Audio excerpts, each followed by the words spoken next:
Hello guys, আমি অঙ্কনা। আমার আরও একটা মিনি ব্লগে তোমাদের অনেক অনেক স্বাগত।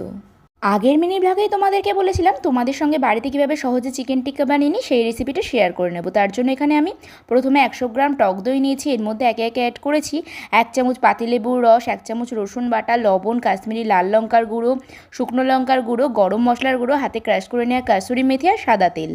এরপর সব কিছুকে ভালো করে মিশিয়ে তার মধ্যে চিকেনটাকে দিয়ে এটাকে ম্যারিনেট করে আমি 3-4 ঘন্টা রেখে দিয়েছিলাম।